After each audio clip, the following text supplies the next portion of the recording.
El monasterio de Belorado ya está vacío. Hoy acababa el plazo para las exmonjas desahuciadas y ellas ya se han ido de madrugada, alejadas del foco mediático.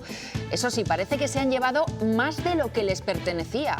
Faltan muebles o retablos en la iglesia. Miranda sigue consternada por la muerte de 3 mujeres en un incendio que provocó el que fuera pareja de una de ellas. Hoy hemos conocido más sobre su historial delictivo. Había estado en la cárcel 2 veces por casos de extrema violencia machista. Buenas tardes y también hoy un día más sigue dejándonos imágenes la campaña electoral que apura sus horas antes del cierre de mañana. Siguen las promesas y los llamamientos al voto. A estas horas, últimos actos del día. El PP con Feijóo de nuevo en la Comunidad y Fernández Mañueco en la provincia segoviana. A Carlos Martínez lo acompaña a estas horas el ministro Jordi Hereu. Y Santiago Abascal arropa un día más a Carlos Pollán, esta vez desde Aguilar, en Palencia. Sube el voto por correo para las próximas elecciones. Más de 51.000 castellanos y leoneses han optado por esta vía, lo que supone un aumento del 7% con respecto a los anteriores comicios. El Gobierno continúa sin detallar ninguna medida para paliar la situación económica que sufre España ante el conflicto de Oriente Medio. Dicen que por el momento buscan consenso y que no descartan ninguna. Lo que sí confirman es que buscarán y tomarán las medidas más flexibles y proporcionales según avance el conflicto. Y continúa creciendo la preocupación por el precio de la gasolina. Hacía 4 años que no subían tanto los combustibles. De hecho, ahora mismo el precio medio de ambos supera ya el €1,60 por litro. Solo el diésel se ha incrementado un 14% desde que comenzó la guerra. La EMET ha sacado ya sus primeras previsiones para la primavera y aunque todavía queda mucho y la cosa puede cambiar, ya podemos dar unas primeras pinceladas de cómo va a ser la Semana Santa. Enseguida les contamos los detalles.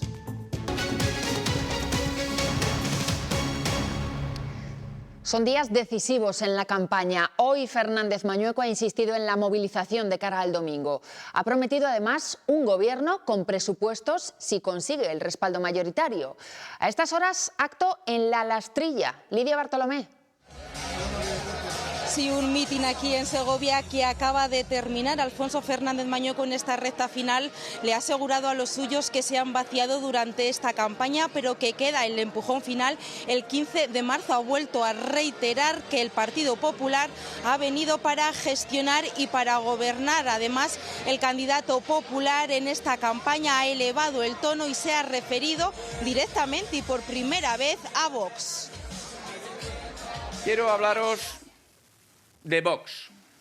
No es capaz de ganar a la izquierda. Tampoco quiere gobernar. Y yo lo que digo es que solo quiere votos para bloquear el gobierno en Castilla y León, para paralizar cualquier acción de gobierno. No. A todo eso nosotros lo que decimos es que nosotros hemos venido aquí a gestionar, a ofrecer estabilidad, en definitiva, a gobernar. En el acto celebrado aquí, en la localidad burgalesa de Villarcayo, el líder del Partido Popular, Alberto Núñez Feijóo, ha pedido el voto para su partido en las elecciones de este domingo. Para Feijóo, su partido es el que se mantiene porque es el que gestiona y el que gobierna para la gente, mientras que otros partidos directamente se marchan de los gobiernos. De todos estos partidos, de los que quieren salvar a Pedro Sánchez, o de los que quieren salvarse a sí mismo, o de los que quieren bloquear, de todos estos partidos el único que se presenta para gobernar es el Partido Popular. Y después dicen que nos tenemos que ir, pero ¿cómo nos vamos a ir si somos los únicos que gobernamos? Después dicen, no, que es que lleva mucho tiempo. ¿Sabéis por qué llevamos mucho tiempo? Porque llevamos todo el tiempo ganando y vosotros perdiendo.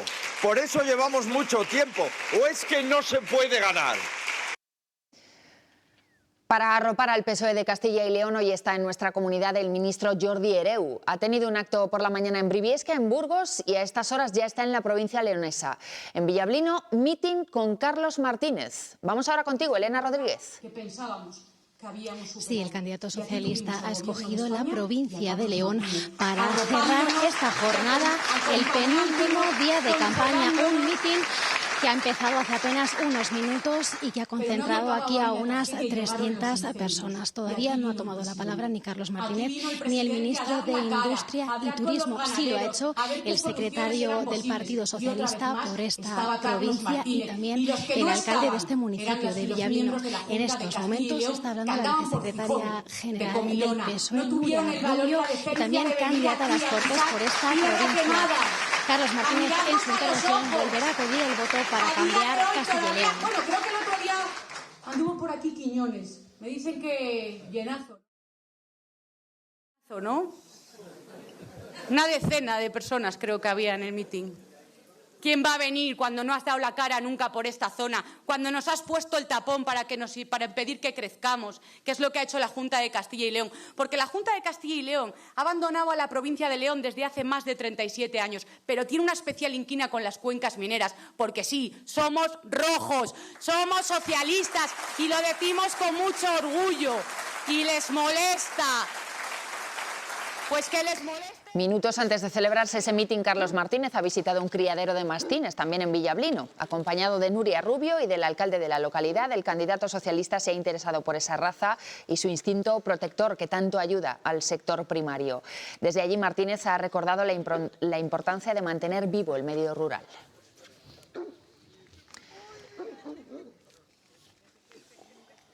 Los candidatos echan el resto en estos últimos días de campaña. Vox también ha organizado hoy un acto relevante con Santiago Abascal en Castilla y León. En Aguilar de Campo, mitin del presidente de la formación y de su candidato, Carlos Pollán. Vamos hasta allí. José María Gómez. Aquí de distintas edades, que vuelva a hacer hoy. En una plaza de España abarrotada y por tercera vez en lo que va de campaña electoral, David Hierro ha recibido al presidente de Vox, Santiago Abascal, y a Carlos Pollán. El número 1 de listas por Palencia ha acusado tanto al PP como al Partido Socialista de querer llenar Castilla y León de inmigrantes, dejando marchar a los jóvenes de nuestra comunidad. Carlos Pollán ha afirmado que tanto el PP y el PSOE no son creíbles, ya que son el problema tanto a nivel nacional como a nivel autonómico, dejando de lado a la ciudadanía en aspectos como el Mercosur o las políticas verdes. Actualmente, el presidente del Partido, Santiago Abascal, se encuentra haciendo su intervención. Era imposible con números rojos hacer economía verde, esa economía verde que nos quieren imponer y que nos están imponiendo desde Bruselas con ese pacto verde, con ese acuerdo de Mercosur, contra el que nosotros nos enfrentamos de lleno, contra el que nosotros nos oponemos frontalmente y contra los que el Partido Popular y el Partido Socialista quieren engañaros. Ciudadanos presenta iniciativas para fijar población en el mundo rural, como fomentar escuelas rurales infantiles. También propone movilizar a los jóvenes de la comunidad. Claves, dice, para el futuro de Castilla y León. Vemos en Castilla y León que los jóvenes, entre el abstencionismo y el conformismo, son dos problemas que a futuro nos van a traer que esta tierra tenga menos población, que siga siendo más envejecida por estas políticas que nos ha traído hasta aquí de PP y de PSOE. UPL pide el voto para poder tener grupo propio en las Cortes. Alicia Gallego dice que así pueden presentar más iniciativas y tener mayor capacidad de influencia para que salgan adelante sus demandas, como la permanencia de los consultorios en los pueblos. Estos son demandas que nosotros llevamos en el programa, cómo es necesario que los consultorios estén abiertos pero con médico, que los colegios tengan los servicios necesarios, tanto el profesorado como también las calderas funcionando, cómo sean accesibles, cómo hay ascensores, cómo es necesario además que los polígonos industriales sean efectivamente una realidad, no una promesa que viene Mañueco, que vienen los consejeros y que al final pasan los años y nada de nada. Soria ya ha denunciado que el 65% de los jóvenes tiene que estudiar fuera de la provincia soriana y por eso han presentado propuestas para ampliar la oferta formativa. La recuperación de los 3 primeros cursos de medicina, implantar el doble grado en ciencias de la actividad física y fisioterapia, posgrados en formación del profesorado.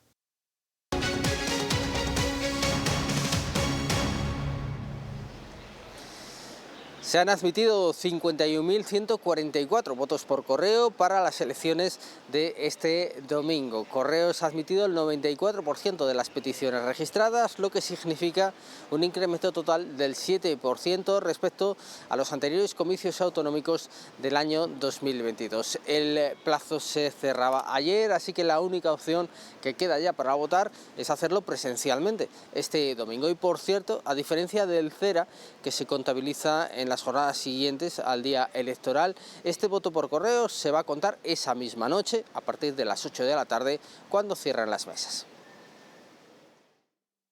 Más de 175.000 personas con discapacidad y derecho a voto están llamadas a las urnas el próximo domingo. El proceso de votación no está adaptado para aquellas que tienen algún tipo de discapacidad intelectual. A ellas va dirigido este simulacro de jornada electoral para que puedan adaptarse el próximo día 15. Saber qué documentación tienen que llevar, qué tipo de información van a tener, cómo acceder a los colegios electorales para poder ejercer su derecho al voto de manera autónoma. El primer paso es buscarse en el censo. Aquí estoy. Y Manu ya se ha encontrado. Después de elegir la papeleta, con el DNI en la mano, ya solo queda introducirla en la urna.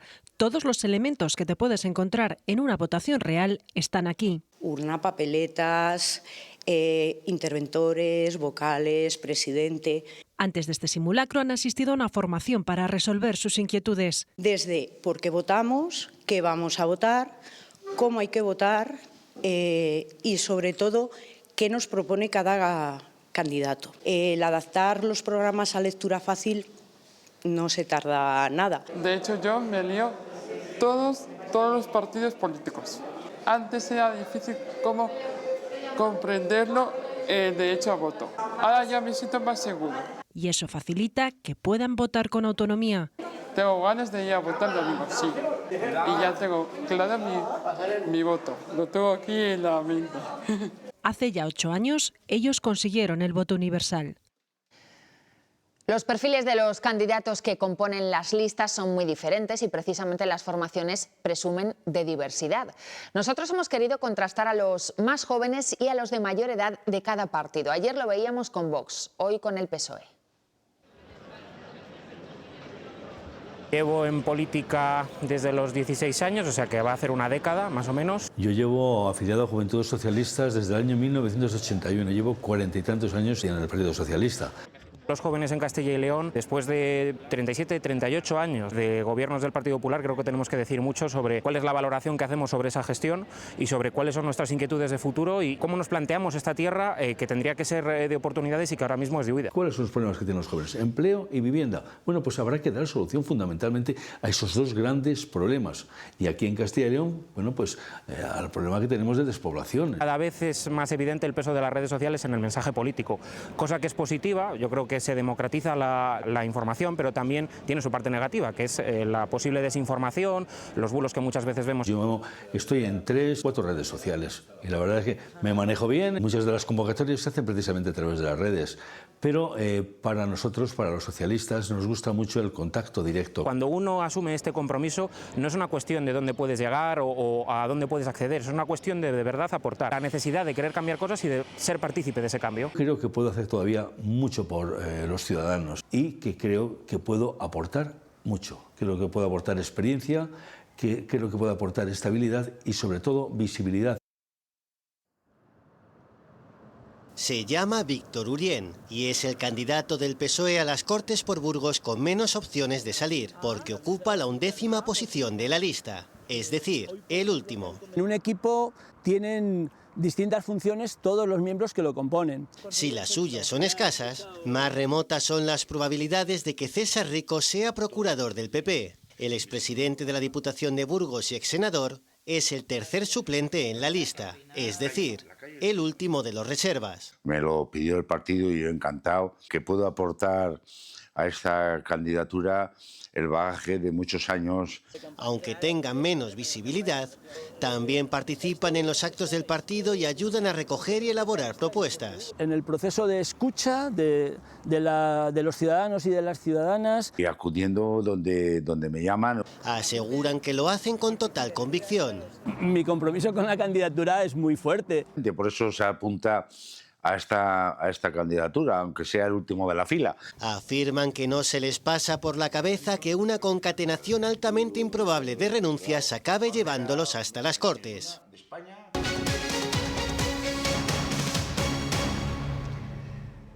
Después de casi 2 años peleando en los juzgados con la Iglesia, las exmonjas de Belorado apagan la luz del convento y se van. Hoy era el último día de margen para su desahucio y ellas lo han grabado y lo han publicado en redes, aunque se han ido de madrugada, curiosamente porque dicen que quieren evitar a los medios de comunicación. Ellas ya se han ido del convento, pero este culebrón parece que no acaba porque el abogado que representa a los propietarios del monasterio asegura que las exmonjas lo han esquilmado. Faltan desde muebles hasta retablos de la iglesia. La seguridad privada vigila ya este convento de Santa Clara en Belorado, que por fin ha sido devuelto a sus legítimas propietarias hoy, 22 meses después del comienzo del cisma. Las exmonjas lo abandonaron anoche, se fueron a las 3 menos cuarto de la madrugada y esta mañana se ha formalizado el desalojo y entrega de las llaves en un procedimiento que ha durado 3 horas y media debido a las comprobaciones. Dice la oficina del comisario pontificio que las exclarisas se han llevado prácticamente todo. Apagando de forma simbólica la última vela del altar y una a una las luces del convento, las 3 exmonjas que estos días han recogido el cenobio lo abandonaban a las 3 menos cuarto de la madrugada. 6 horas después llegaba su procuradora encargada de entregar las llaves de la bretonera junto a los abogados de las cismáticas. Lo único que tenemos que hacer con ellas con ellos es entregar las llaves a los legítimos propietarios. Entonces nada más vengo en representación de ellas, puesto que ellas no van a asistir. Puntual a las 9:30, la hora fijada para el lanzamiento, se personaba la comisión judicial y 20 minutos después la comitiva de la oficina del comisario pontificio y media docena de clarisas de la Federación de Nuestra Señora de Aránzazu. En el interior del recinto, la Guardia Civil ha levantado una pantalla tras la que tenía lugar la devolución del convento.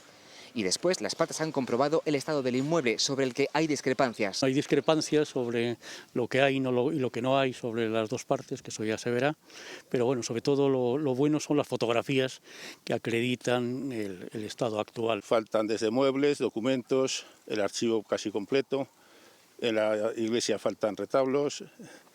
Se han llevado prácticamente todo. Durante el desalojo se ha precisado una ambulancia y todo ha terminado con el cambio de cerraduras. Les diría eso porque seguramente que lo verán y lo oirán, eso, que las quiero mucho y que me da mucha pena lo que han hecho. Las 7 exmonjas desahuciadas estarían ahora en la Puebla de Montalbán, en Toledo, en la casa de los padres de una de ellas. Se cierra el desalojo provisional de Belorado 22 meses después del cisma, a la espera del recurso ante el Supremo y el resto de causas abiertas contra ellas.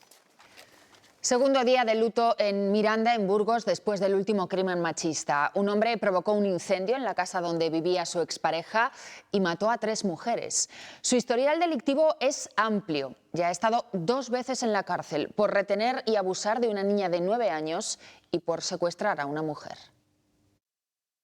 La investigación continúa abierta, aunque ya se ha reabierto, como veis, el tráfico esta calle donde se sitúa el inmueble incinerado. Ayer por la tarde la Policía Científica realizó un primer análisis del inmueble y también del domicilio del acusado, al que las cámaras de seguridad grabaron prendiendo fuego a los colchones que había en el portal. El hombre, de 60 años y expareja de una de las fallecidas, la mujer de 58 años, tiene un amplio historial delictivo. Está previsto que mañana pase a disposición judicial. Minutos de silencio hoy en distintos puntos de Castilla y León como repulsa por ese crimen machista en Miranda de Ebro. Hasta la localidad burgalesa se ha desplazado la ministra de Igualdad, Ana Redondo, que ha condenado los hechos. En Salamanca, Fernández Mañueco ha encabezado el acto en memoria de las víctimas, mientras que en Burgos lo ha hecho el presidente del Partido Popular, Núñez Feijóo. Ante la sede de la presidencia de la Junta, y lo ven, también se han concentrado esta mañana. Y en Segovia, en el Sotillo, la Guardia Civil ha detenido a un hombre por violencia de género. Se le acusa de un presunto delito de agresión sexual, lesiones y tentativa de homicidio a su exnovia. La detención se produjo después de que la víctima, que no figuraba en el sistema Biogen, saliera a la calle ensangrentada pidiendo auxilio. Se buscaba a un hombre en el Pisuerga, en Valladolid, desde hace un mes y hoy han encontrado su cuerpo. Desapareció el 14 de febrero, en medio del episodio de riadas históricas que vivimos. Y esta mañana un piragüista ha dado el aviso. Es un hombre de 52 años que se cayó al río y que fue arrastrado por la fuerte corriente. Un piragüista nos ha dicho que había visto algo extraño. Nos hemos acercado con la embarcación y efectivamente hemos visto que era un cuerpo. Entonces, como estaba ya a la altura del club, pues ahí lo hemos retenido un poco, mientras hemos llamado a 112. Y han ingresado en prisión 5 de los 17 detenidos en una operación antidroga de Palencia. La policía ha conseguido desarticular un clan familiar dedicado al menudeo de cocaína en la ciudad y en la localidad de Venta de Baños. Distribuían la droga tanto en establecimientos comerciales donde realizaban la venta directa a los consumidores, así como en varios domicilios. Como cada jueves, el Boletín Petrolero actualiza los precios de las estaciones de servicio y han confirmado lo que veníamos presagiando. Los carburantes se han disparado. El precio medio supera en ambos casos el €60 por litro, con el diésel por encima de la gasolina. No se veía una subida de tal magnitud desde el estallido de la guerra de Ucrania. En tan solo 7 días la gasolina se ha encarecido más de un 7% y el diésel el doble. Una escalada sin freno, pese a que el barril de Brent ha dado un respiro en los últimos días. Y para comprobarlo, hemos vuelto a la misma gasolinera en la que estuvimos el jueves pasado y solo basta con mirar el tótem de los precios. Entonces, el diésel estaba a 1,59 € por litro y la gasolina a 1,51. Hoy, 7 días después, ahí lo ven, el diésel ya marca 1,75 y la gasolina 1,61. Subidas claras que ya notan los conductores cada vez que van a repostar, porque ahora mismo llenar un coche de diésel sale más caro que hacerlo con uno de gasolina. Y como bien decías, el barril de Brent ha dado un pequeño respiro estos días, pero los expertos advierten, si la tensión continúa, los precios van a seguir subiendo. Un estrecho cerrado y cientos de contenedores de forraje español sin poder cruzar. Se han paralizado todas las cargas de contenedores hacia ese destino. El bloqueo del estrecho de Ormuz ha frenado de golpe los envíos hacia el Golfo Pérsico, uno de los principales destinos de la alfalfa española. No podemos hacer booking para estos destinos, o sea, las navieras no te recogen contenedores, no te dan opción de poder cargar a este destino y tampoco nos dicen fechas para comenzar. Cada semana salen barcos con forraje para alimentar granjas de Arabia Saudí o Emiratos. Ahora el tráfico marítimo está prácticamente bloqueado. Y los contenedores que estaban en el mar se han destinado a puertos cercanos, puerto de Omán, el puerto de Salalah y algún puerto de la India. Y aunque allí las granjas suelen contar con reservas para varios meses, el suministro depende totalmente de los envíos. Si las granjas se quedan sin forraje, el forraje es fundamental para una vaca. Las vacas son rumiantes, si no comen forraje y España es uno de los principales suministradores, pues se mueren. España produce más de 1 millón de toneladas de forraje al año y buena parte pasa por esa ruta estratégica. Esperemos que esto no dure mucho porque sí que es cierto que si esto hubiera pasado en los meses o se traslada hasta los meses de junio, julio, agosto, entonces sí que podía ser un problema. Y mientras tanto, las empresas buscan salida al producto desviándolo a otros mercados como China o Japón. 13 días después, el Gobierno continúa sin aclarar qué medidas tomarán para intentar paliar la situación económica de España agraviada por el conflicto de Oriente Medio. En una reunión con agentes sociales y económicos le han presentado un esqueleto de posibles medidas, pero no han profundizado en ninguna de ellas. Dicen que por el momento buscan consenso y que no descartan tomar ninguna medida. Eso sí, quieren que las medidas que se tomen a partir de unos días sean sobre todo proporcionales y flexibles a la situación en la que se encuentre el conflicto de Oriente Medio. Además, no garantizan que el próximo martes en el Consejo de Ministros se vaya a aprobar ese decreto ley en el que se incluiría este paquete de medidas. En cuanto a los tiempos, señalar que ahora mismo lo prioritario es trabajar para cerrar un texto con la mayor celeridad. Un texto que pueda responder, como he dicho, con rigor y con responsabilidad a los efectos que ya están notando nuestros ciudadanos y nuestras empresas.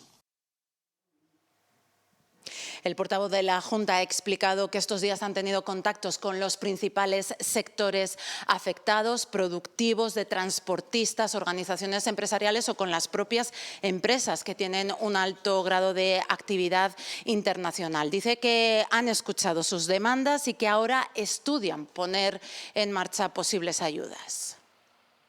Plantearemos alternativas en función de las circunstancias, de la duración de este periodo. Recordarán ustedes que en su momento ya tomamos algunas iniciativas en relación con lo que fue el impacto vinculado a la guerra de Ucrania, a los aranceles que se puso en marcha por parte de Estados Unidos el año pasado. Incluía entre las medidas alguna actualización del kilometraje para los empleados públicos. Y mientras la situación internacional no se calma, hoy en Irán ha dado su primer discurso el líder supremo y ha instado a mantener cerrado el estrecho de Hormuz. Donald Trump dice que es mucho más importante frenar a ese gobierno que los precios del petróleo. Diego Cano.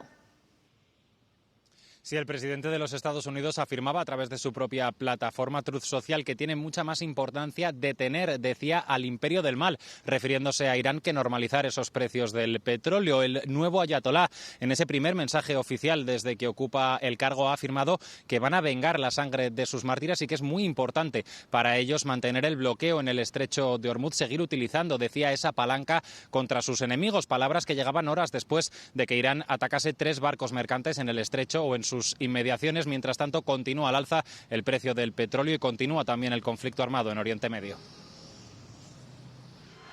Dice Trump que la guerra está ganada. Hemos ganado. Ya sabes, nunca es demasiado pronto para decirlo, pero ganamos. Pero la guerra continúa. Hoy, día 13, Irán sigue atacando a petroleros en el estrecho de Hormuz y se extiende más allá de ese lugar. Irak ha denunciado que 2 petroleros han sido atacados en el Golfo Pérsico y 4 buques más de diferentes nacionalidades han sido bombardeados por Irán. Trump ha dicho que Irán no tiene capacidad militar. No tienen armada, no tienen fuerza aérea, no tienen sistemas de control. Y lanza una amenaza al régimen iraní. Podríamos desmantelar su capacidad eléctrica en 1 hora y tardarían 25 años en reconstruirla. Ante el temor de que el barril de Brent se dispare hasta los $200, más de 30 países han acordado la mayor liberación de reservas de petróleo de la historia. En Oriente Próximo los ataques se recrudecen y afectan ya a varios países. Israel ha atacado Líbano, 24 personas han muerto. También ha bombardeado Teherán. Una guerra que ya se ha cobrado miles de vidas. UNICEF calcula que 1.100 niños han muerto y ha provocado el desplazamiento forzoso de 800.000 personas.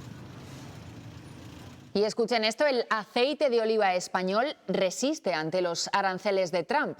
De las casi 600.000 toneladas que se exportaron el año pasado, más de 100.000 viajaron a Estados Unidos. Es un incremento de esas exportaciones del 22%. El sector vuelve a crecer después de 2 campañas marcadas por una producción reducida. Casi un año después del apagón y todavía no se sabe quiénes son los responsables. Lo ha denunciado hoy la OCU en el Senado, donde ha destacado la indefensión de los consumidores y la dificultad para reclamar. Piden un informe claro.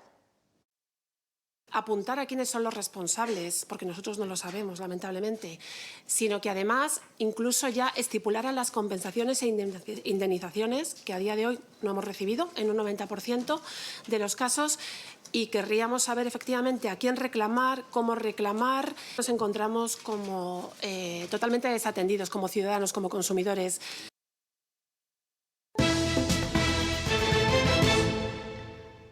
Ha sido un invierno fantástico porque no ha sido nada extremado, ha sido bastante benigno. Hombre, otra vez ha nevado más que esta vez. No ha sido un invierno normal, igual hacía calor que hacía frío. Pues más frío y cálido, es que ha hecho de todo. Hoy hace, por ejemplo, un día estupendo y del lunes al martes nevó.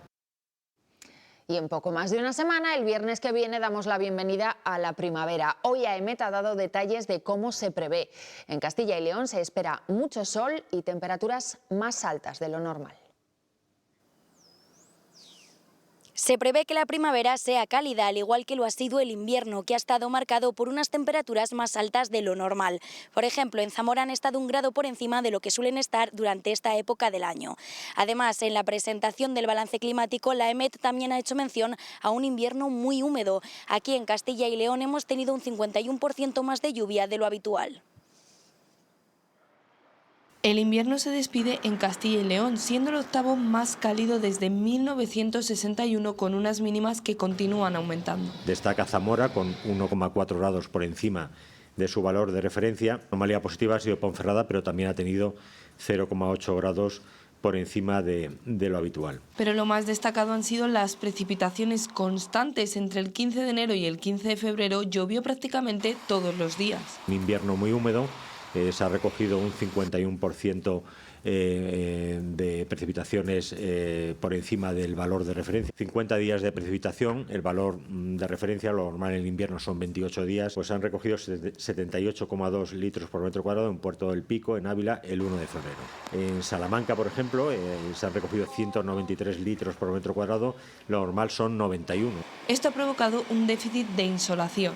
Ha habido un déficit en torno al 30, 50, 60%. Ahora se acerca la primavera y tan solo quedan 18 días para la Semana Santa, por lo que es pronto para conocer la predicción para días como el jueves o el Viernes Santo. En cuanto a temperaturas, sí que hay esa probabilidad muy alta de que sea cálida, pero en cuanto a precipitaciones, en Castilla y León no podemos dar ninguna tendencia. Así que solo queda cruzar los dedos para que las precipitaciones den una tregua durante los días más señalados en el calendario. Todavía faltan semanas y las previsiones pueden cambiar bastante, pero podemos ir dando unas pinceladas de lo que puede ser la Semana Santa en nuestra comunidad, en Castilla y León. Si lo hacemos mirando y haciendo uso de los mapas de anomalías, en cuanto a las temperaturas, pues tendremos valores absolutamente normales para la última semana de marzo y los primeros días del mes de abril. Y en cuanto a las precipitaciones, tampoco cambia mucho la situación. Tendremos una última semana de marzo y primeros días de abril marcado por unas precipitaciones que estarán en torno a sus valores normales.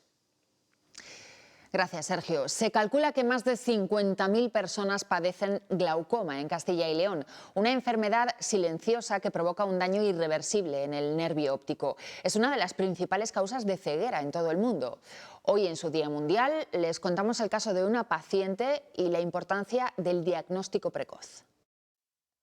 Fue en una revisión cuando Paqui se dio cuenta. Me detectaron que tenía tensión ocular alta y diagnosticaron el glaucoma cuando tenía 30 años. En su caso era una paciente con miopía magna, personas con mayor tendencia a padecer esta enfermedad. Una enfermedad que ha marcado su vida, lleva 22 años jubilada. A ver, esto condiciona porque te tienes que ir adaptando a la pérdida de visión. A pesar de que yo llevo mis tratamientos y he tenido una cirugía, tengo mis problemas y mis limitaciones. En general, el diagnóstico habitual del paciente con glaucoma es en torno a los 60 años. ¿Se puede encontrar glaucomas más jóvenes? Por supuesto. ¿Se puede encontrar glaucomas en gente de mayor edad? Por supuesto. Se trata de una enfermedad silenciosa, por eso es tan importante el diagnóstico precoz. Durante la inmensa mayoría de ese recorrido el paciente no nota absolutamente nada. Cuando el paciente comienza a notar síntomas, generalmente alguna anomalía en la visión que no sabe especificar muy bien el qué, no son moscas volantes, no son que me pica el ojo, no me duele el ojo, no tiene nada que ver con eso. Pérdida progresiva del campo visual. Más de 21.000 castellanos y leoneses podrían padecerla sin saberlo. 40 historias como hilos que urden la trama de lo que hoy es la Semana Santa de Valladolid, la puja por ser la cofradía más antigua, o como un documento fecha el nacimiento de nuestra Semana de Pasión, cuando la Vera Cruz pidió al corregidor ayuda para levantar un milladero en el Campo Grande. Ese es el punto de partida de la Semana Santa de Valladolid en 1498. Es la historia de nombres propios, como el de José Timoteo, promotor de la procesión general del Viernes Santo. En plena ocupación francesa, colaboracionista nato con el nuevo régimen. ¿Y quién era este señor? Porque este señor después desaparece. O de Luis César Amadori, quien la integró en el cine como telón de fondo en la película Una muchachita de Valladolid. Es la historia del pasado más lejano y del presente más reciente, o de todo a la vez, como ocurre en el templo de la Veracruz. Realmente milagroso cómo se ha podido conservar en el Valladolid actual la iglesia de la Veracruz después de todo lo que ha sucedido, ¿no? Un incendio a principios del siglo XIX, no solamente el derrumbe y el colapso de la cúpula hace bien poco, sino también los intentos de derribo, 3 intentos de derribo que vivió esa iglesia. Anécdotas, iniciativas, obstáculos, archivos, legajos, hemerotecas, hilos y tramas que seguirán escribiendo los misterios y secretos de nuestra Semana Santa.